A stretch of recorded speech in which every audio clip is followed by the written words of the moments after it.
Buenos días, hermanos. Vamos a ver la palabra del Señor en Romanos capítulo 11, del 1 al 10. Romanos capítulo 11, del 1 al 10.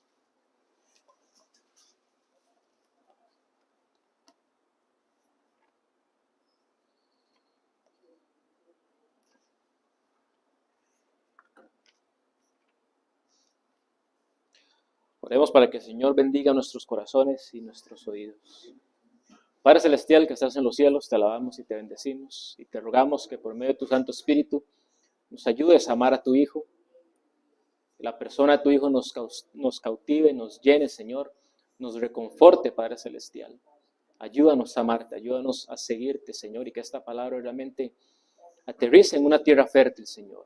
Que todo lo que hayamos escuchado el día de hoy lo podamos poner por obra, que nos gocemos en ello, Señor, y realmente nos sintamos bienaventurados por todo lo que nos has dado en Cristo Jesús. Amén. Hoy vamos a ver el tema del remanente de Israel. Pero antes de eso, como manera de introducción, cuando nosotros vemos lo corrompido que está el mundo y todas las cosas que suceden, que vemos en las noticias, que vemos incluso en nuestra vida, podríamos llegar a pensar que el mundo está fuera de control. Podríamos llegar a pensar que existe una especie de batalla cósmica donde a veces gana Dios y a veces gana el diablo. Y a veces lo vemos así en nuestra vida. Cuando las cosas no salen como queremos, cuando entre comillas nos va mal, cuando en nuestra vida no se acopla a nuestro gusto, creemos que la vida nuestra se salió de control o que Dios perdió el control de nuestra vida. La mera idea de Dios como concepto impide que esto sea verdad. Porque si Dios es Dios, por definición, Él debe tener el control de todas las cosas. Un Dios que no tenga el control de todas las cosas no es Dios. O no es el Dios del que nos habla la palabra. Y hermanos, Dios no está en una lucha con el diablo. Dios no está a ver si gana o si pierde. De Dios es siempre la victoria en todo momento y en todo lugar. Todo lo que el diablo hace simplemente es porque Dios se lo permite. Todo lo que los demonios hacen es por permisión divina, porque no tienen autoridad suprema, están bajo la autoridad del Señor. Así que todo lo que Dios permite, todo lo que Dios hace, nada se sale de sus manos, nada se sale de su control. Y esto es lo que Pablo nos quiere enseñar en estos 10 versículos del capítulo 11 de la carta a los Romanos. Que Dios siempre tiene un plan para todo. Que a Dios nada lo agarra de improviso. O sea, no hay imprevistos para Dios, todo está previsto por Él. No hay nada que lo afane, no hay nada que lo preocupe. Él ya sabe todo lo que va a ocurrir y Él ya ha predeterminado todas las cosas. Y realmente eso es lo que tiene que aplicar para nosotros en nuestra vida. Y la idea aquí de Pablo es que a pesar de, como hemos visto en los capítulos anteriores, del rechazo de Israel hacia el Evangelio, Dios se ha provisto de un remanente fiel en toda dispensación. Vamos a leer del 1 al 10. Digo pues, ¿ha desechado Dios a su pueblo? En ninguna manera, porque también yo soy israelita de la descendencia de Abraham, de la tribu de Benjamín. No ha desechado Dios a su pueblo, el cual desde antes conoció. ¿O no sabéis qué dice de Elías la Escritura? ¿Cómo invoca a Dios contra Israel diciendo: Señor, a tus profetas han dado muerte y tus altares han derribado, y solo yo he quedado y procuran matarme? ¿Pero qué le dice la divina respuesta? Me he reservado 7,000 hombres que no han doblado la rodilla delante de Baal. Así también aún en este tiempo ha quedado un remanente escogido por gracia. Y si por gracia, ya no es por obras. De otra manera la gracia ya no es gracia. Y si por obras ya no es gracia. De otra manera la obra ya no es obra. ¿Qué pues? Lo que buscaba Israel no lo ha alcanzado. Pero los escogidos sí lo han alcanzado. Y los demás fueron endurecidos. Como está escrito, Dios les dio espíritu de estupor, ojos que no vean y oídos que no oigan hasta el día de hoy. Y David dice: sea vuestro convite en trampa y en red, en tropezadero y en retribución. Sean oscurecidos sus ojos para que no vean, y agóbiales la espalda para siempre. En el versículo 1, cuando Pablo hace esa pregunta retórica de si ha desechado Dios a su pueblo, sabemos que la respuesta es no. Pero Pablo nos da unas buenas razones para entender el por qué no. Pablo aquí viene defendiendo cierto pensamiento judío que había en la época. Ellos decían, Jesús no puede ser el Mesías, porque si Jesús hubiera sido el Mesías, nosotros como el pueblo de Dios lo hubiéramos recibido, porque al Mesías estamos esperando. Lo que pasaba es que ellos nunca se imaginaron que pudieran ser rechazados por Dios, que eso fue lo que ocurrió. Y como fueron rechazados por Dios, a pesar de las evidencias que nos dio nuestro Señor Jesucristo cuando estuvo aquí en la tierra, simplemente no lo recibieron. Entonces, el rechazo de Israel no niega la veracidad de la buena noticia del Evangelio. La evidencia que Pablo plantea, en primer lugar, para entender que Dios no ha desechado a su pueblo Israel, es que él mismo es israelita. Y él mismo es parte del pueblo de Dios. Cuando me refiero al pueblo de Dios, me refiero al pueblo de Israel, ¿verdad? Los judíos. Entonces, si él es judío, si él es israelita, y Dios le ha dado la salvación, quiere decir que Dios no ha terminado con su pueblo. Que Dios tiene un remanente fiel. Que Dios tiene un pueblo al cual va a seguir rescatando y al que va a salvar. Además, recordar que la salvación viene de los judíos. No solamente porque Jesús era judío, sino porque la extensión del evangelio fue realizada por 13 hombres judíos. Los 2 apóstoles más el apóstol Pablo. Entonces eso nos da la base para entender que Dios no ha desechado a su pueblo, porque siguen habiendo judíos que son salvos. El capítulo 10, veamos cómo termina. El 21. Pero acerca de Israel dice, todo el día extendí mis manos a un pueblo rebelde y contradictor. Aquí vemos la dureza de Israel y la misericordia divina. Durante el Éxodo, voy a hacer un resumen de la historia de Israel. Podríamos decir que es en el Éxodo cuando ya vemos a Israel como una nación como tal, ¿verdad? Ahí nace. No habían ni siquiera salido de Egipto y ya se estaban quejando de que era mejor seguir en la esclavitud que tenían. Bueno, el Señor los saca con mano poderosa y durante su camino por el desierto se siguen quejando delante de Dios porque no tienen algo que no tienen que comer. Como si Dios no supiera lo que está haciendo, ¿verdad? Como que nos llevó a un lugar y no sabía lo que iba a haber allí. Pero no, esa era la actitud que ellos tenían. Cuando ya llegan a la tierra prometida, ustedes recordarán que envían a varias personas a ver, bueno, ¿qué hay en esa tierra? ¿Cómo es esa tierra? ¿Quiénes son los pobladores de allí? ¿Quiénes son los hombres que viven allí? Y cuando ellos regresan dicen que son hombres muy fuertes y son hombres muy poderosos. Entonces todo el mundo se comienza a quejar nuevamente porque Dios los había llevado a conquistar una tierra que ellos no iban a poder conquistar, porque se veían en sus fuerzas. Y ya sabemos cuál fue la acción del Señor. Ninguna de esa generación vio la tierra prometida. Vagaron por 40 años. Y uno podría pensar que de toda esta disciplina uno podría llegar a aprender. Pero no es el caso. Cuando llegamos al tiempo de los jueces, vemos que Israel una y otra vez hacía lo malo delante de los ojos del Señor. Y yo les levantaba a un juez y el juez los liberaba. Y por un tiempo se portaban bien y después, cuando ya se sentían mejor, volvían a pecar contra el Señor. Y otra vez. Hasta el punto que dijeron, Señor, queremos un rey como las naciones paganas circunvecinas. Queremos un rey como ellos tienen un rey. Despreciando al rey que ya tenían, que era el Señor.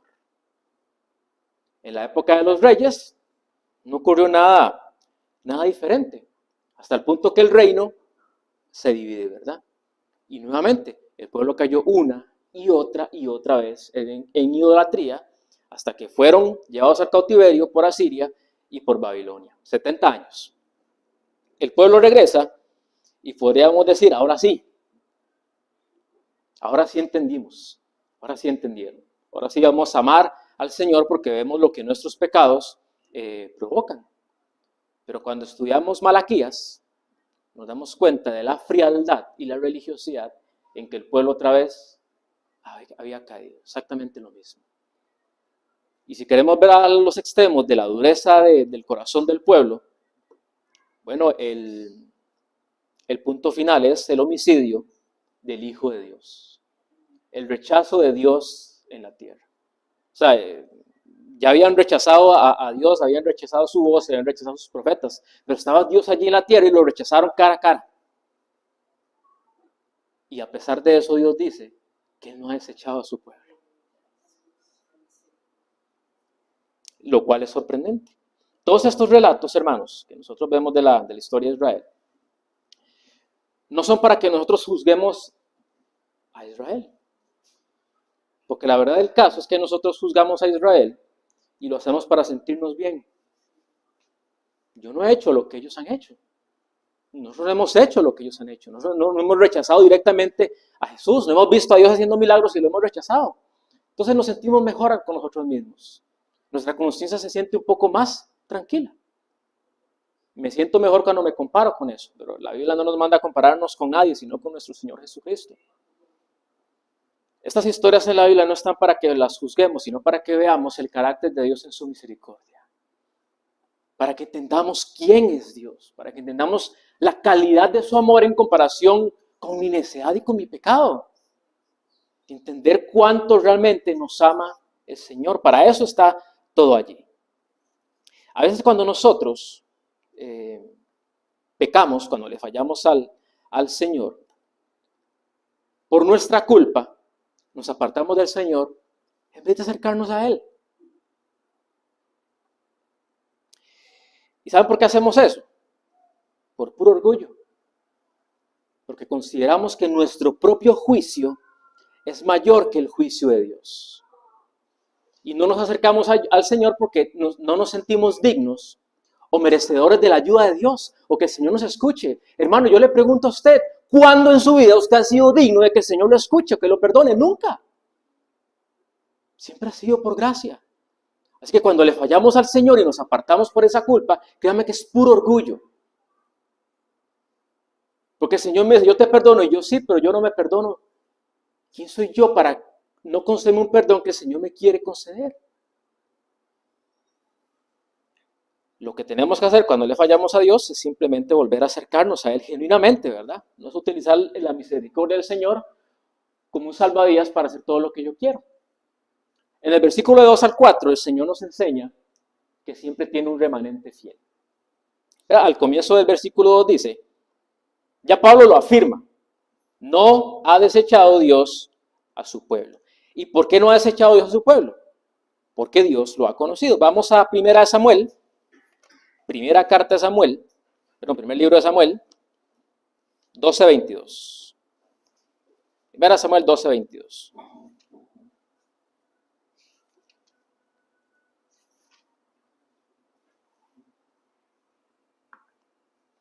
Primera Samuel 12:22. Aquí vamos a ver la razón por la cual Dios no ha desechado a su pueblo. Versículo 22 dice, pues Jehová no desamparará a su pueblo por su grande nombre, porque Jehová ha querido haceros pueblo suyo. Independientemente de la versión que usted tenga, usted no va a encontrar que esa razón esté en el hombre. No es por algo que Dios haya visto en el pueblo. Aquí lo dice muy claramente. ¿Por qué Dios no va a desamparar a su pueblo? Por su grande nombre. Su nombre es tan grande, su nombre es tan santo, que como Dios ha jurado por su propio nombre, Él no va a afrentar eso, porque Él es fiel a sí mismo y a lo que Él es. Por eso no ha desechado a su pueblo. Sí. Dice, el Señor no abandonará a su pueblo porque eso traería deshonra a su gran nombre. Pues le agradó al Señor hacerlo su pueblo. Sí, y me recuerda a eso, pues, cuando Moisés intercedía por el pueblo. Señor, por tu nombre, para que los pueblos no hablen mal de tu nombre. Es por eso, Él no va a permitir que su nombre sea mancillado. Entonces esto no depende de las acciones o de la fidelidad del pueblo, sino de la fidelidad de Dios. Porque si dependiera de la fidelidad del hombre, realmente la humanidad hubiera sido desechada totalmente. Por eso nunca depende de nosotros, sino del Señor. Después, Pablo, para fundamentar este hecho de que Dios no ha desechado a su pueblo, toma en consideración la historia de Elías. De cómo Elías se acerca a Dios Evidentemente hay que entender la realidad psicológica de lo que estaba sufriendo el profeta, ¿verdad? Estaba escapando porque lo iban a matar, se sentía solo, él pensaba que ya no había nadie, ningún otro profeta que pudiera estar con él delante del Señor. El punto aquí es que no importa la circunstancia que el mundo esté viviendo, nada se antepone ante los planes de Dios. Para el profeta, no importaba que estuviera siendo perseguido, que estuviera Jezabel, ese perverso rey que había en aquel momento. Dios iba a tener un remanente fiel porque Él es Dios. Era su voluntad, era su poder, era su propósito, digamos. Ningún evento de esta tierra va a afectar los propósitos predestinados que ya Dios tiene. Es imposible porque es Dios. Ahora bien, eso en el sentido de entender el pasaje, pero es que a mí lo que más me llama la atención es la aplicación que podemos tomar con la historia de Elías, porque el problema de Elías es el problema que todos nosotros tenemos en nuestra batalla por la fe. El problema de Elías, ¿cuál fue? Que simplemente estaba viendo el problema. Lo único que veía Elías era el problema, nada más. No veía nada más, como si no existiera nada más. Lo único que veía él era la situación que tenía enfrente, pero no podía ver más allá. No entendía lo que Dios estaba haciendo. Pero pensémoslo de una manera lógica. Elías manifestaba el poder de Dios en esos grandes milagros. Realmente él veía el poder de Dios. Dios estaba allí manifestándose de manera poderosa. Y ahora aquí está Elías diciendo, ese que me envió a hacer esa comisión, de seguro se le salió de control la misión que estaba haciendo. Porque ahora yo estoy solo. Y no solo estoy solo, sino que ahora me buscan para matarme. Él no entendía cuál era su Dios. Y es lo que a nosotros nos pasa. No entendemos quién es nuestro Dios. Y como no entendemos quién es nuestro Dios, pensamos que a Dios se le sale mi vida de sus manos. Y también hay otra cuestión aquí. Cuando Elías habla con Dios y le dice, solo he quedado yo y buscan para matarme, hay otra cosa que él está diciendo. Y es, Señor, solo yo quedo aquí en la tierra. Si me matan, te quedas sin profeta. Te quedas sin voz. O en otras palabras, el plan que tenías ya no va a servir porque soy el último. Es muy parecido nuestras quejas con el Señor, o la forma en que le servimos, o la forma en que hacemos las cosas. Señor, hasta que no esté bien, en mi trabajo, en mi casa, donde sea, entonces no voy a poder servirte. Hasta que no me resuelvas esto, no voy a poder realmente entregarme a ti en servicio. Resuélveme esto porque si no tu obra no va a continuar. Porque no entendemos quién es nuestro Dios. Si Elías hubiera conocido quién es su Dios, había entendido que aunque él viera un panorama oscuro, Dios debía tener un plan. Así de simple. No sé lo que está pasando, no sé lo que Dios está haciendo, pero como yo sé quién es Dios, algo va a hacer Dios. No sé qué y no sé cuándo, pero algo va a hacer, algo va a ocurrir, algo va a sacar de esto. Hay que tratar de ver el panorama completo de lo que Dios hace en nuestras vidas, no lo que está haciendo en este momento en concreto, no lo que está haciendo o permitiendo en este momento en concreto en mi vida que no me gusta, que me causa corroncha, que quiero que desaparezca. Y no podemos ver la mano de Dios operando allí. No podemos ver la mano de Dios formando el carácter de Cristo en nuestra vida. Como decíamos el domingo pasado, debemos estar totalmente dispuestos a que pase lo que pase en este año, yo voy a glorificar a Dios. Porque pase lo que pase en este año, a Dios no se le ha salido de control mi vida. El punto es que intelectualmente lo entendemos, pero en la práctica no. Y a veces necesitamos llevar palo para entender quién es Dios. A veces necesitamos que pasen cosas difíciles y que salgamos victoriosos de eso para entender, ok, sí, Dios estaba allí. No, pero es que Dios iba a estar allí antes de que pasara eso. Y estuvo y estará. Porque Él es fiel, Él no cambia, Él no muda. Este pasaje de cómo Dios se guarda un remanente fiel a pesar de esa gran persecución es eso, es el control soberano de Dios que tiene sobre todos los acontecimientos de la vida. Yo no quiero que veamos esto simplemente como un hecho histórico de que Dios tenía 7,000 hombres que no hincaron sus rodillas ante Baal, sino de que si Dios tenía el poder para hacer eso, va a tener el poder para hacer todo en mi vida. Y por favor, no lo veamos de las cosas materiales o de que me va a ir bien aquí. No me refiero a eso. Me refiero del carácter de Jesús en mi vida en medio de las circunstancias difíciles. De yo querer glorificar el bendito nombre de Dios a pesar de estar sufriendo en mi carne. De yo conocer a Dios. Realmente enfocar mi vida por cumplir el propósito por el cual Dios me salvó. Por el cual estoy aquí. Y lo demás que pase va a ir y va a venir. Nuestra vida es como la flor del campo. Los años pasan. Cuando uno se da cuenta, ya estamos a mitad de año, después otra vez celebrando en diciembre. Y un día va a venir el Señor. Más pronto de lo que nos imaginamos. Y todo lo que hayamos aquí, logrado aquí, todas aquellas cosas por lo que nos afanemos, es simplemente hojarasca que no tiene valor en la eternidad. Pero lo que tiene valor en la eternidad es el oro y las piedras preciosas que nosotros podamos cosechar aquí haciendo la voluntad del Señor. Bueno, y no solo eso. Lo hermoso del Señor es que a pesar de que Él no nos debe respuestas, Él condesciende con el hombre. Y de alguna u otra forma nos responde a las cosas que vivimos. Un remanente por gracia. Vean lo que es el versículo número 5. Así también, es decir, así como Dios se preservó un remanente fiel en los tiempos de Elías, así también aún en este tiempo queda un remanente escogido por gracia. ¿Okay? Esa es la conclusión de Pablo. Lo hermoso aquí con este pasaje es cuando dice un remanente escogido por gracia. Pablo nos quiere enfatizar que el hecho de que exista un remanente es porque Dios lo ha escogido. Si Dios no escoge, no existe remanente. ¿Okay? Si Dios no llama, si Dios no justifica, si Dios no da arrepentimiento, si Dios no da fe, no existiría ningún remanente fiel. Porque no depende del hombre. No depende de Dios, no es por obra, es por gracia. Por eso decimos que es un remanente escogido por gracia. No fue escogido porque fueran más inteligentes o porque fueran mejores. Simplemente porque Dios así lo dispuso, porque Dios así lo quiso. En el versículo número 6 tenemos la particularidad de la gracia. Y básicamente es una explicación muy lógica de lo que la gracia representa. De lo que la gracia es, de cómo el Señor enseña que es la salvación en su palabra. La esencia de la gracia es su carácter gratuito, así de sencillo.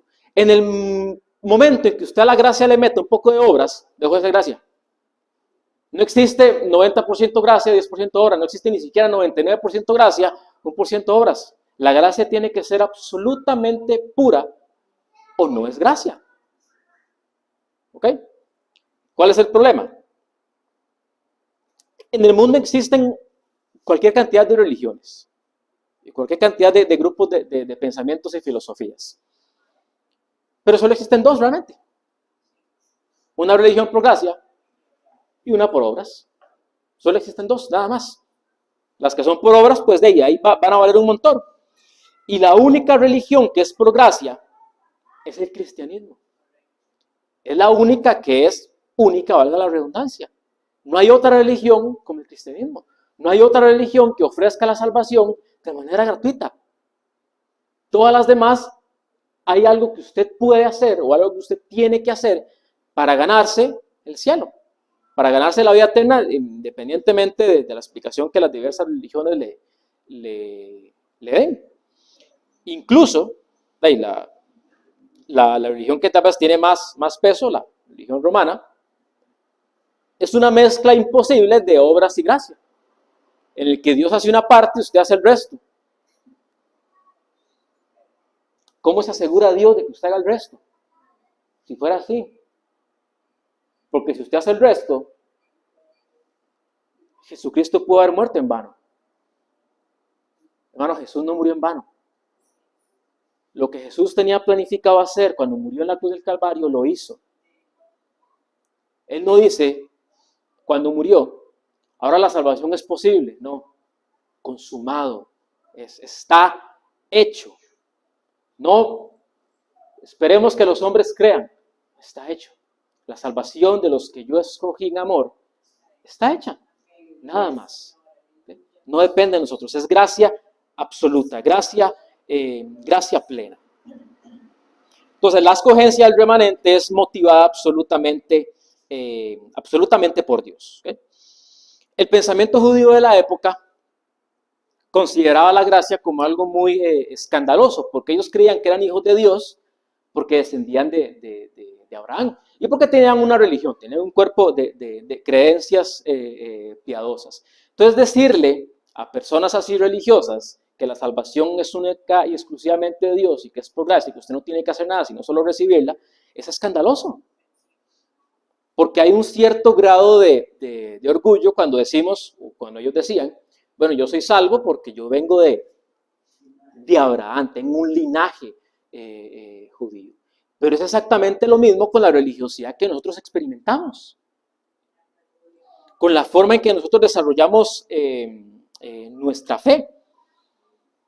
Y esto no es para nadie un secreto, pero hay un montón de personas en las iglesias que se declaran y se proclaman cristianas, pero viven su vida como si no tuvieran Señor, como si no existiera un señorío en sus vidas. Entonces lo que hacen es tener una religión sincrética. Sincrética viene de sincretismo. Sincretismo es la fusión de un montón de religiones y usted agarra ahí lo que le sirve, ¿verdad? Lo que le sirve, vamos desechando lo que no nos conviene y lo que no nos gusta. Entonces la mayoría de la gente tiene una religión así, sincrética. Toman lo de la palabra lo que les sirve, de la psicología toman otra cosa, del pensamiento positivo toman otra, de la nueva era toman otra y se hacen una melcocha de una religión supuestamente cristiana que lo único que les sirve es para callar la conciencia que tienen adentro de ellos. Lo único que les sirve es para callar la culpa delante del Señor. Entonces ya con eso yo me siento bien delante del Señor porque estoy haciendo algo. Ustedes nos han dado cuenta que a veces cuando pasamos periodos donde nos portamos muy bien, sentimos como que somos más merecedores de que Dios nos escuche. O que somos más merecedores de que Dios nos dé lo que le estamos pidiendo. Entonces, si me porto mal, no lo merezco tanto. Pero si me porto bien, sí lo merezco. No, esa es una religión por obras. Hermano, todo lo que el Señor nos da es gracia y misericordia. Si el Señor me salva hace 9 años, el Señor me salvó hace 9 años, y después de ahí no me da nada, está bien. Porque Él no está obligado a darme nada. Todo lo que me das por gracia, yo nada me lo he ganado. Mis buenas obras son motivadas por el Espíritu de Dios que está en mí. O sea que ni siquiera soy yo el que las hago. Bueno, la Biblia lo dice en Efesios. Vamos caminando, haciendo esas buenas obras que Él ha preparado para que usted ande en ellas. Solo que a veces aquella obra, viene esa obra y usted no la hace. Y se perdió ese beneficio y esa gracia y esa bienaventuranza de las que nos hablaba Lita ahora. Misericordia y endurecimiento, eso está del versículo 7 al versículo número 10. Versículo 7 al versículo número 10. Pablo dice, entonces, ¿qué? O en otras palabras, Israel buscaba algo y no lo encontró. ¿Qué era lo que buscaba Israel? La salvación. Buscaban la salvación, pero la buscaban mal. Y por ello tropezaron, porque la buscaban a través de las obras, a través de su propia piedad. Cuando dice el pasaje que lo que Israel buscaba no lo ha alcanzado, pero los escogidos sí lo han alcanzado, no está hablando de nosotros, está hablando de los escogidos de los judíos, ¿verdad? Del pueblo de Israel. Ahí todavía, digamos, estos 10 versículos, ahí no habla de nosotros en absoluto. Va a hablar de nosotros en los que vienen, que ya es la salvación de los gentiles. Pero allí cuando dice que Israel buscaba algo y no lo encontró, pero los escogidos sí lo encontraron, está hablando de esos judíos en aquel tiempo que realmente recibieron al Señor, que fue incluyendo a Pablo, que fue una cantidad muy grande, porque el evangelio se expandió por todo el mundo conocido. Entonces, de esos primeros 13 hombres, ahí fue eso, creciendo como una bola de nieve. Todos ellos fueron los escogidos este remanente fiel. Pero yo quiero también que veamos ese elemento, porque el pasaje dice, lo que buscaba Israel no lo ha alcanzado, pero los escogidos sí lo han alcanzado. Cuando dice los escogidos, ahí nos da ese nuevo énfasis de que estos judíos que sí recibieron al Señor, no recibieron al Señor porque fueran más inteligentes, o porque fueran más buenos, o porque fueran más piadosos. Lo recibieron, sí, ni porque fueran judíos, lo recibieron porque fueron escogidos. Entonces, una parte del pueblo de Israel fue endurecida y la otra parte del pueblo de Israel recibió misericordia para creer, para recibir al Señor. Ahora bien, esto a nosotros no nos gusta, nos parece injusto, porque siempre pensamos y vemos a Dios y analizamos a Dios desde nuestros propios términos de justicia. Y así lo analizamos. A veces vemos cosas que nos pasan mal, o que a este sí, a este no, y es que el Señor está siendo injusto conmigo. Si el Señor fuera justo con usted, bueno, si fuera justo con nosotros, pues estaríamos en el infierno. Cuando nosotros decimos que recibimos la justicia de Dios, es la justicia de Dios en Cristo Jesús, ¿ok? Porque si fuera la justicia sola, todos seríamos condenados. Porque lo justo es que el pecador muera en el infierno por la eternidad, por sus pecados. Pero cuando la justicia es a través de Cristo, quiere decir que esa justicia que merecíamos la recibió Cristo. Necesito esa precisión que decías, normalmente lo vemos mucho cuando uno ve una invitación. Sí. No es justo. Y si estamos juzgando a Dios, nosotros en nuestra apreciación creemos. Juzgamos a Dios de acuerdo a nuestros parámetros, ¿verdad?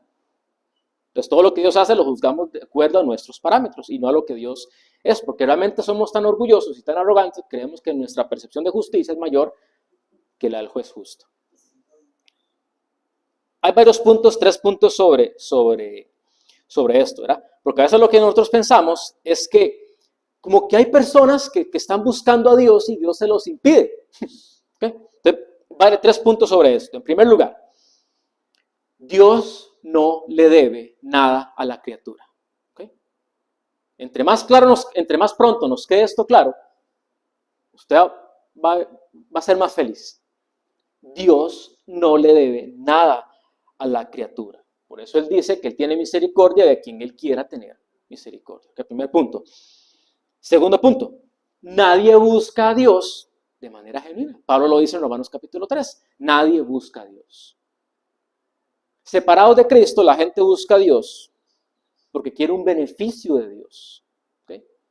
Buscan a Dios como un mago cósmico para que les resuelva su vida, para que les resuelva sus problemas, para que los saque de aquí, para que los saque de allá, porque la vida que tienen como que no les gusta y no se está acoplando a lo que ellos quieren, porque no queremos sufrir. Entonces buscamos a Dios para eso. Pasa una tragedia, buscamos a Dios. Pasa esto, buscamos a Dios para que me resuelva eso. Nadie busca a Dios por lo que Dios es. Nadie busca a Dios por amor a Jesucristo. Buscamos a Dios, ahora sí, porque estamos en el Señor, porque ahora hemos sido salvados. Pero fuera de Cristo nadie busca a Dios genuinamente. Siempre lo buscamos de una manera condicionada, como un sirviente cósmico. Y la gente cree que está buscando a Dios. O a veces buscamos a Dios para apaciguar la culpa que tenemos de nuestro pecado. Pero realmente no es un arrepentimiento genuino por amor al Señor. Lo buscamos por razones egoístas, pero no por amor a Él. Tercer punto con este tema de Dios tiene misericordia de unos y que Dios endurece a otros. No debemos confundir la elección de Dios, de sus escogidos, de los salvos, con la reprobación de los perdidos. Y ya me explico. En la elección, Dios actúa activamente.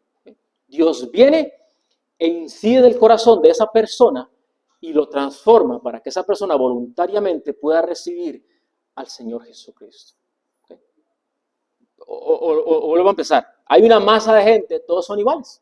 Todos están en condenación. Todos están separados de Dios. Dios viene y toca el corazón y transforma el corazón de uno de ellos. Y ese, con un corazón transformado, con un corazón de carne, ahora puede recibir a Jesucristo. Porque quiere recibirlo, porque ahora tiene un corazón que quiere amar a Dios, que quiere recibir a Dios. cuando hablamos del otro punto, que era la reprobación, con la reprobación, Dios no hace nada. No hace nada. ¿Sí? A los que están allí, esas personas pecadoras, Dios simplemente pasa de largo. Nada más.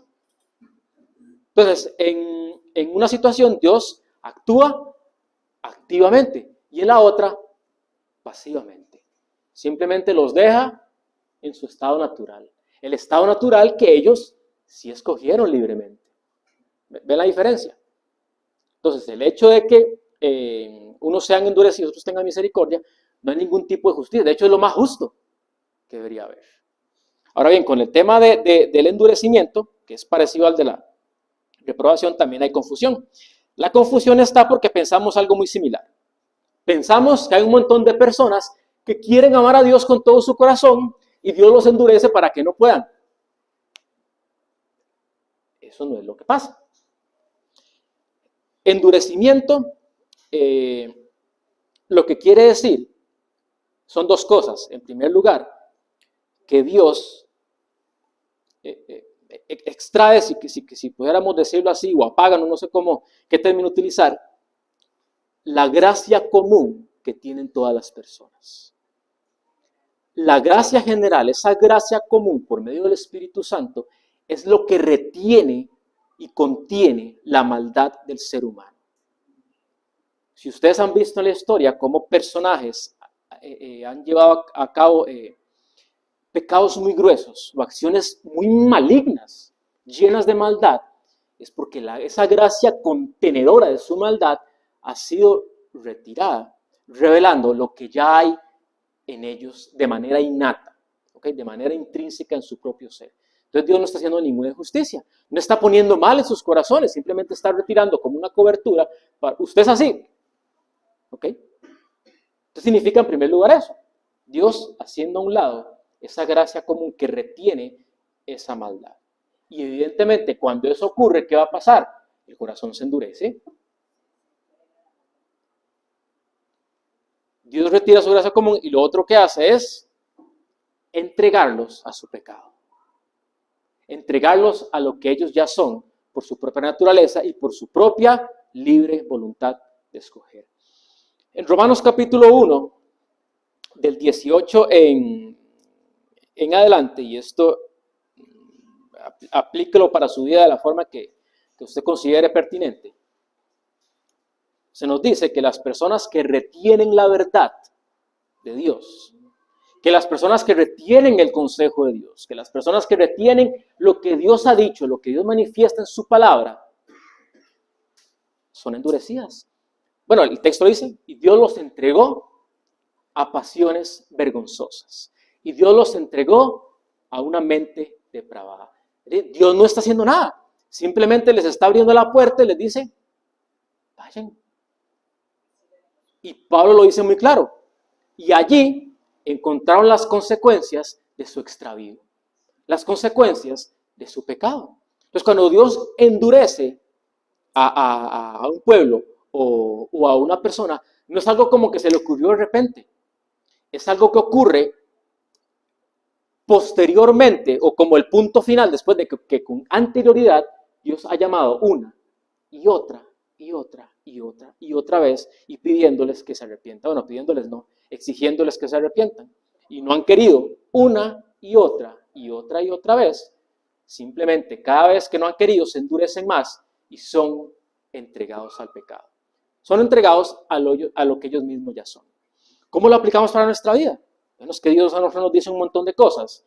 Entre más usted obedezca, vas a tener un corazón más sensible. Entre más usted retenga esa verdad, más usted se va a endurecer.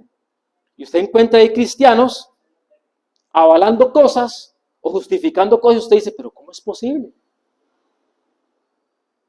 O que van cambiando, que antes eso era inconcebible y después, no, pero es que yo creo que no es tan malo. No, es que no debemos ser tan radicales. ¿Saben por qué pasa eso? Porque han retenido la verdad de Dios y Dios los ha ido entregando a lo que ya son. Evidentemente, cuando Dios entrega un impío a su pecado es diferente a cuando nos entrega a nosotros, porque a nosotros va a ser para disciplina, para regresar, ¿verdad? El impío es para que siga el camino que ella ha escogido. No está haciendo ningún mal. Entonces, cuando el texto dice, unos recibieron misericordia y otros fueron endurecidos, no hay ningún tipo de maldad ni justicia de parte del Señor. Más bien la justicia, ese endurecimiento es un juicio de Dios. Es justicia por tanto rechazo que tuvieron antes. Es como les digo, no es que yo rechacé a Dios y ya fui endurecido. No, es un proceso. Y lo vemos en la historia de Israel. Una y otra vez Dios les hablaba. O sea, ¿cuánto vivió la nación de Israel antes de ser deportada a Siria y Babilonia? Siglos de que les habló lo mismo, una y otra vez. Entonces ahí creo que cierro y defiendo bien que no hay ningún tipo de injusticia delante del Señor. Al final Pablo menciona varias citas del Antiguo Testamento. Dice, como está escrito, Dios les dio espíritu de estupor, ojos que no vean y oídos que no oigan hasta el día de hoy. Y David dice, sea vuestro convite en trampa y red, en tropezadero y en retribución. Sean oscurecidos sus ojos para que no vean, y agóbiales la espalda para siempre. Aquí hay 3 citas del Antiguo Testamento. La primera está en Deuteronomio 29:4, la segunda Isaías 29:10 y la tercera Salmos 69:22. ¿Por qué las menciono? Porque cada una de estas citas es tomada de las grandes porciones del Antiguo Testamento. La ley, los profetas y los escritos. ¿Qué quiere decir Pablo con esto? Que a lo largo de toda la historia de Israel, Dios ha tenido que lidiar de la misma manera. Dios ha tenido que traer el juicio de la misma manera porque el pueblo no ha entendido. Ha tomado un versículo de las 3 secciones más importantes de la palabra de Dios. Quiere eso, que en toda la historia ha sido lo mismo, una y otra vez. Y créanme que en la historia de la iglesia también. Aquí porque estamos hablando de Israel y no estamos conversando de los gentiles. Pero desde hace 2000 años hasta ahora ha sido exactamente lo mismo. La iglesia ha venido como en esos altibajos, en esos tumbos. Seguimos con las mismas necedades. Y por cosas tan simples. Yo les decía la semana pasada, o sea, que la voluntad de Dios para nosotros es formar a Cristo en nuestra vida. Eso es lo que Dios quiere. O sea, que Dios en ningún momento va a impedir que eso suceda, porque eso es lo que Él busca. Y que la vida cristiana es sencillísima. O sea, es que tenemos un manual de 66 libros para saber cómo vivir. ¿Usted lo ha analizado? O sea, tenemos una guía de supervivencia en esta tierra. O sea, para paso 1 haga esto, 2, 3, 4, y si lo sigue le va a ir bien y va a ser bienaventurado. Y nos va mal.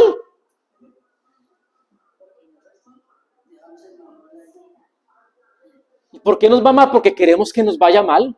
Es eso. Queremos que nos vaya mal. Dios no quiere que a usted le vaya mal. Dios quiere formar a Cristo en usted. Para que sea bienaventurado, para que tenga una vida gozosa. Para que tenga una vida en abundancia. Entonces, ¿quién es el que pone trabas? Yo. El cristianismo es sencillo. Realmente, hermanos, la vida cristiana es sencilla. Nosotros la hacemos difícil. Somos nosotros, no Él. Ni es la palabra. La Biblia dice, los mandamientos de Dios no son gravosos. No lo son. Cuando usted perdona al que le hizo el agravio, el único beneficiado es usted. No el otro. Cuando usted ama a su enemigo, el único beneficiado es usted. Cuando usted está angustiado y afligido y usted va y deposita sus cargas delante del Señor, el único beneficiado es usted. Cuando el Señor dice, no nos afanemos por nada, sino que vengamos a los pies del Señor, al trono de la misericordia, al oportuno socorro, somos los únicos beneficiados. Cuando el Señor dice que su voluntad es nuestra santificación, usted y yo somos los únicos beneficiados.